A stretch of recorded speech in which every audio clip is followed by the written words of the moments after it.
भक्तों, आज महाभारत में एक कथा बताऊंगा, आप जो ध्यान पर सुनना। राजा शल्य का कर्ण को एक हंस और कौवे का व्याख्यान सुनाना। संजय ने कहा, राजन, कर्ण के ये वचन सुनकर राजा शल्य ने उससे एक दृष्टांत सुनाते हुए कहा, कुलकलन, मैं तुम्हें एक दृष्टांत सुनाता हूँ। कहते हैं, समुद्र के तट पर किसी धन प्रधान राजा के राज्य में एक धान्य संपन्न वैश्य रहता था। वह यज्ञ यज्ञादि करने वाला, दानी, समाशील, अपने कर्म में स्थित, पवित्र आत्मा और समस्त जीवों पर दया करने वाला था। उसके कई अल्पवयस्क पुत्र थे। वे कौवे को अपना जूठा भात, दही, दूध और खीर आदि दे दिया करते थे। उसे श्रेष्ठ को खा खाकर वह खूब हष्ट पुष्ट हो गया और घमंड में भरकर अपने सजाति और अपने से श्रेष्ठ पक्षियों का अपमान करने लगा। एक बार उस समुद्र तट पर गरुड़ के समान लंबी लंबी उड़ानें भरने वाले मानसरोवरवासी हंस आए। तब उस घमंडी कौवे ने, जो सबसे श्रेष्ठ जान पड़ता था, उस हंस से कहा, आओ, आज तुम्हारी उड़ान हो जाए। यह सुनकर वहाँ आए हुए सभी हंस पड़े और उस बातूनी कौवे से कहने लगे, हम मानसरोवर में रहने वाले हंस हैं और इस सारी पृथ्वी पर उड़ते फिरा करते हैं। हमारी लंबी उड़ान के कारण सभी पक्षी हमारा सम्मान करते हैं। भैया, तुम तो एक कौवा ही हो ना, फिर किसी बलिष्ठ हंस को उड़ान के लिए क्यों चुनौती देते हो? बताओ तो सही, तो हमारे साथ कैसे उड़ सकोगे?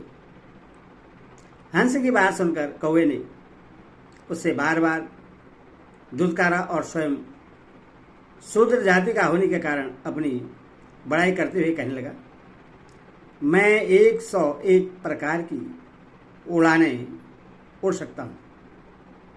उनमें से प्रत्येक उड़ान 100 योजन की होती है और वे सभी बड़ी अद्भुत और भांति भांति की होती है।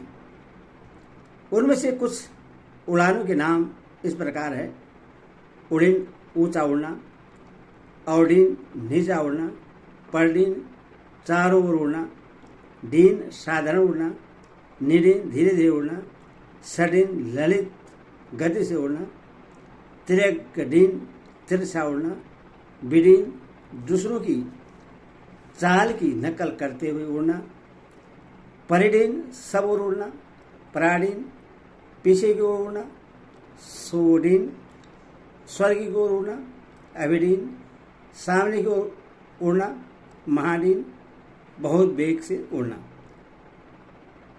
निडीन, पैरों को हिलाए बिना ही उड़ना; अधिडीन, प्रचंडता से उड़ना; सडीन, डीन सुंदर गति से आरंभ करके फिर चक्कर काटकर नीचे की ओर उड़ना; सडीनो डीन, सुंदर गति से आरंभ करके फिर चक्कर काटकर ऊंचा उड़ना; डीन बिडीज, एक प्रकार की उड़ान में दूसरी उड़ान दिखाना; संपात, क्षण भर सुंदरता से उड़कर फिर पंख फड़फड़ाना; समुदेश, कभी ऊपर की ओर और कभी नीचे की ओर उड़ना; व्यतिरिक्त किसी लक्ष्य का संकल्प करके उड़ना; गतागत किसी लक्ष्य तक उड़कर फिर लौट आना और प्रतिगत पलटा खाना इत्यादि। मैं तुम्हारे सामने ये सब गतियां दिखाऊंगा, तब तुम्हें मेरी शक्ति का पता लगेगा। इनमें से किसी भी गति से मैं आकाश में उड़ सकता हूँ। तुम जैसा उसे समझो कहो और बताओ मैं किस गति से उड़ूं। कौवे के इस प्रकार कहने पर एक हंस ने हंसकर कहा, काक, तुम अवश्य 101 प्रकार की उड़ानें जानते होगे और सब पक्षी तो एक प्रकार की उड़ान ही जानते हैं। मैं भी एक प्रकार की गति से ही उड़ूंगा, अन्य किसी गति का मुझे ज्ञान नहीं है। तुम्हें जो उड़ान पसंद हो उसी से उड़ो। यह सुनकर वहाँ जो दूसरे कौवे थे वह हंस पड़े और कहने लगे, भला यह हंस एक ही उड़ान से 100 प्रकार की उड़ानों को कैसे जीत सकेगा। अब वह कौवा और हंस होड़ बद कर उड़े। कौवा 100 प्रकार की उड़ानों से दर्शकों को चकित करने लगा तथा हंस अपने एक ही प्रकार की मृदुल गति से उड़ रहा था। कौवे की अपेक्षा उसकी गति बहुत मंद थी। यह देखकर कौवे हंसों पर तिरस्कार करते हुए इस प्रकार कहने लगे, यह हंस उड़ा तो सही, किंतु कौवे के सामने इसकी गति तो इतनी मंद है। यह सुनकर हंस ने उत्तरोत्तर वेग बढ़ाते हुए पश्चिम की ओर समुद्र के ऊपर उड़ान लगाई। इस यात्रा में कौवा उड़ते उड़ते थक गया। उससे विश्राम लेने के लिए कहीं कोई टापू या वृक्ष दिखाई नहीं देता था। इससे उसे बड़ा भय हुआ और वह सोचने लगा कि मैं थक कर कहीं इस समुद्र में ही तो न गिर पड़ूंगा। अंत में वह अत्यंत शर्मित होकर हंस के पास आया।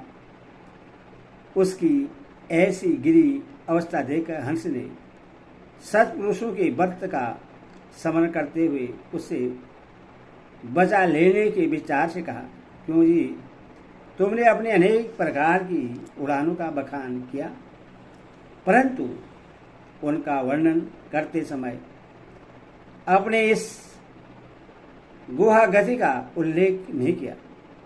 भला इस समय तुम किस उड़ान से उड़ रहे हो जो बार बार तुम्हारी चोंच और डेने जल से लग जाती है। कर्ण, तब उस कौवे ने हंस से कहा, भाई हंस, हम तो कौवे हैं, व्यर्थ काँव काँव क्या करते हैं। मैं अपने प्राण तुम्हें सौंपता हूँ। तुम मुझे किसी प्रकार इस जल के तीर तक ले चलो। ऐसा कहकर वह अपनी चोंच और डेनू से जल को स्पर्श करते हुए समुद्र में गिर गया। यह देखकर हंस ने कहा, काक, तुम तो बड़ी सेखी बधाते हुए कह रहे थे कि मैं 101 प्रकार की उड़ानें जानता हूँ, फिर समय इस प्रकार थक कर क्यों गिर रहे हो। इस पर कौवे ने दुख से पीड़ित होकर कहा, हंस, मैं जूठन खा खा कर ऐसा घमंडी हो गया था कि अपने को साक्षात गुरुड़ी के समान समझने लगा था। इसी से मैंने अनेकों कौवों और दूसरे पक्षियों का भी बहुत अपमान किया था, किंतु अब मैं तुम्हारी शरण हूँ। तुम मुझे किसी टापू के तट पर पहुँचा दो भैया। यदि मैं जीता जागता फिर अपने देश में पहुँच गया तो किसी का निरादर नहीं करूँगा। अब किसी प्रकार तुम्हें मुझे इस आपत्ति से उबार लो। इस प्रकार दीन वचन कहकर वह अचेत सा होकर विलाप करने लगा। उसे काँव काँव करते और समुद्र में डूबते देखकर हंस को दया आ गई और उसने उससे पंजों से पकड़कर धीरे से अपनी पीठ पर चढ़ा लिया। फिर वह उसी स्थान पर आ गया जहाँ से कि शर्त लगाकर वे पहले उड़े थे। वहाँ पहुंचकर उसने कौवे को नीचे उतारकर बहुत ढाढ़ सा बधाया और फिर इच्छानुसार किसी दूर देश को चला गया। कर्ण इस प्रकार जूठन से पुष्ट हुआ वह कौवा अपने बल और वीर का घमंड भूलकर शांत हुआ। जैसे पूर्व काल में वह कौवा भैंसियों का जूठन खाता था, उसी प्रकार तुम्हें भी धृतराष्ट्र के पुत्रों ने अपनी जूठन खिला खिला कर पाला है।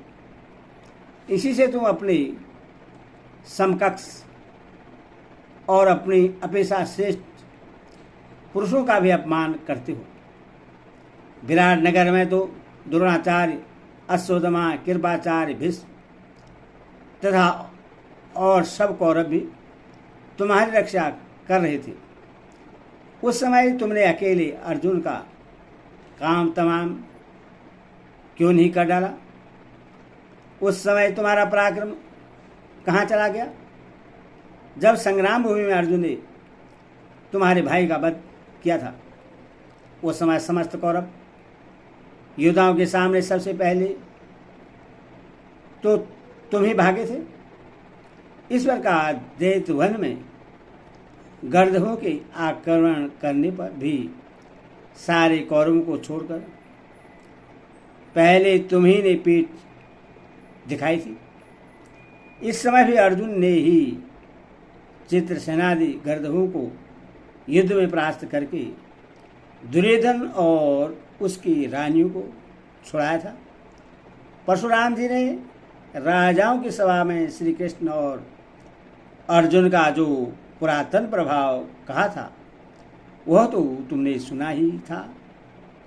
इसके सिवा भीष्म और द्रोण भी राजाओं के आगे इन दोनों की अवधेयता का वर्णन करते रहते थे। उनकी बातें तुम बार बार सुनते ही रहे हो। मैं तुम्हें ऐसा कौन कौन सी बातें बताऊं जिन्हें देखते हुए अर्जुन तुम्हारी अपेक्षा कहीं बढ़ चढ़ कर है। अब तुम शीघ्र ही वसुदेव नंदन श्री कृष्ण और कुंती कुमार अर्जुन को अपने श्रेष्ठ रथ पर बैठे हुए देखोगे।